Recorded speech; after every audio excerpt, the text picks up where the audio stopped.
APEC also plays an important role to strengthen international economic rules and norms, to promote free and fair markets, create predictability and stability for our companies, and to protect workers' rights.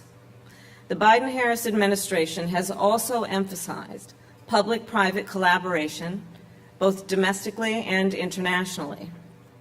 When we combine the expertise and the experience of the private sector with the reach and capacity of the public sector, we unleash economic growth and opportunity that far exceeds what either the private or public sector could achieve on its own. From Tokyo to Singapore to Silicon Valley, I have convened CEOs on issues that range from supply chain resilience to the growth of the semiconductor production facilities.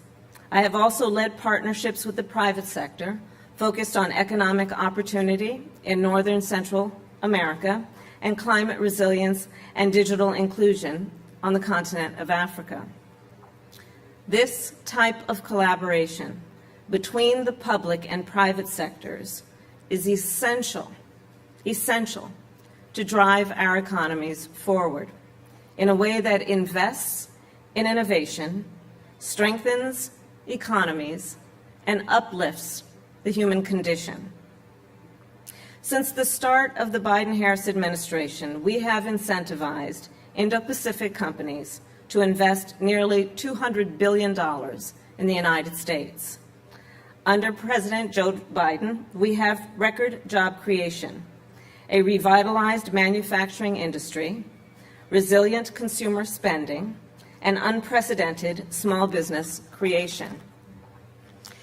History has shown that the United States has been an engine of global economic growth, and this will continue. And of course, the entire Indo-Pacific benefits. In fact, American businesses are the largest source of foreign direct investment in APEC economies. They invest more than 6 times the amount of any other country. And today, President Biden announced that U.S. companies have committed an additional $50 billion of investment in APEC economies, ranging from digital infrastructure to clean energy. This week, we will also discuss mutual challenges and opportunities for our economies, including the climate crisis, the economic empowerment of women, and artificial intelligence. The climate crisis is without a doubt an existential crisis that requires urgent action. The President and I have worked to execute the most aggressive climate agenda in American history as part of our global commitments. Over the last 3 years, we have dedicated $1 trillion to build climate-resilient infrastructure and foster a clean energy economy.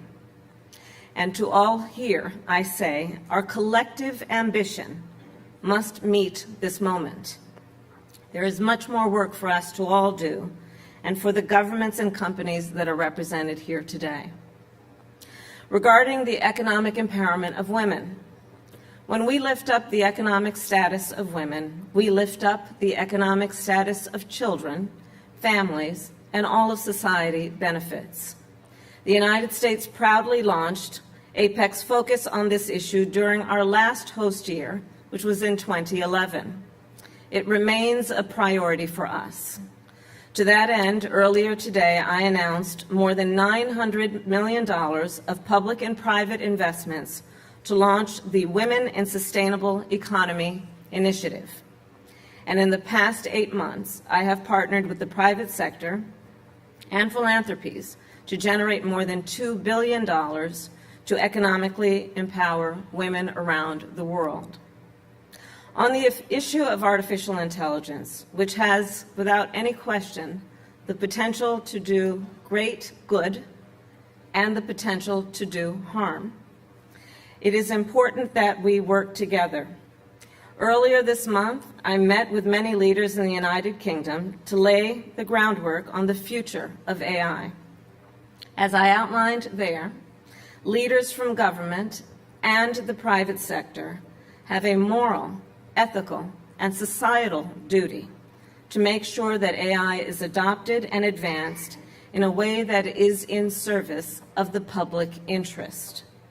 We must address the full spectrum of risks, from bias and discrimination already being experienced by individuals and communities, to the catastrophic risks that could endanger all of humanity. The Biden-Harris administration is taking steps to address all these risks in a way that will not stifle innovation. It is my intention that the approach I laid out in the United Kingdom can help guide the discussions today. In each of these areas and across our economic agenda, our commitment to workers at home and abroad remains a priority. And today, the United States launched our first global labor strategy to expand our commitment to workers and make clear workers' rights are central to our international economic strategy. Building an inclusive economy requires empowering workers both here in America and abroad. In conclusion, I thank you all for being here and for your partnership. In our interconnected and interdependent world, convenings like these are critical to ensure prosperity and security for all our economies. And with that, I will turn it back to Dominic. Thank you. Thank you.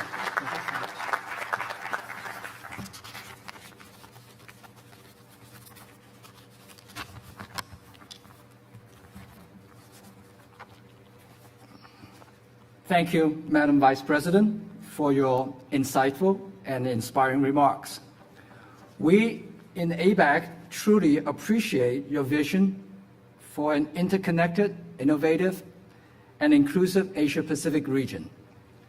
My ABAC journey in the last 18 months has taken me to vibrant destinations in the region and now back to United States in our iconic city of San Francisco. ABAC members are our leaders, designated representatives of a diverse and dynamic private sector in the Asia Pacific. I want to thank my fellow ABAC members for your dedication, for your insight, and your expertise. I'm also grateful for the contributions of the chairs and vice chairs who led the 3 working groups and 2 task forces. They are my colleagues from Brunei, Darussalam, Canada, China, Japan, New Zealand, Papua New Guinea, Peru, the Philippines, Singapore, and Thailand. My fellow members from other economies also led many deliverables and outcomes throughout the year. In addition, I wanted to recognize the APEC economies that were instrumental in hosting our 3 successful ABAC meetings this year: New Zealand, Brunei, Darussalam, and the Philippines. Together, we represent voices that are breaking ground in so many areas, from climate change and cybersecurity to lifting up MSMEs and increasing women's entrepreneurship. We collectively have crafted timely and critical recommendations over the past year. Our aim has been to boost equity, sustainability, and opportunity for all in our region. Our recommendation focus on significant challenges and trends that are top of mind for business leaders. Very, very much just like what the Vice President had just shared with all of you. Let me just share a few of the significant issues that we put in our report to our economy leaders. First, the climate crisis. Concerning reports from climate experts, record-breaking heat waves, and recent extreme weather call for decisive collective action. COP28 offers a vital opportunity to address this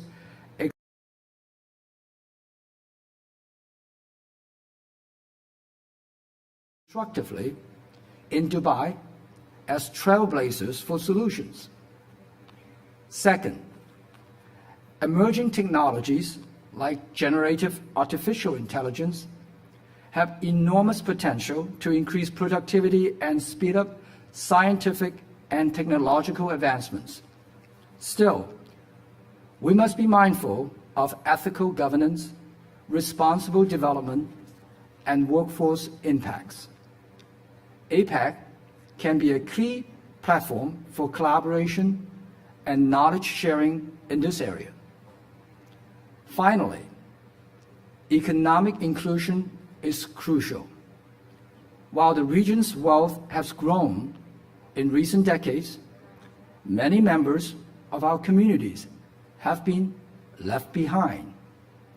The COVID-19 pandemic exposed the vulnerability of marginalized groups, and today, inflation, rising living costs, and uncertainties from climate and technological trends affect these groups disproportionately. We need to enhance the resilience and equip them with skills and tools to share in and contribute to the region's prosperity. Faced with these challenges and others, APEC economies must collaborate more than ever to promote equity, sustainability, and create opportunity. ABAC is ready to support these efforts and help achieve the Putrajaya Vision 2040. My colleagues and I are eager to delve deeper into these areas later on during a breakout session.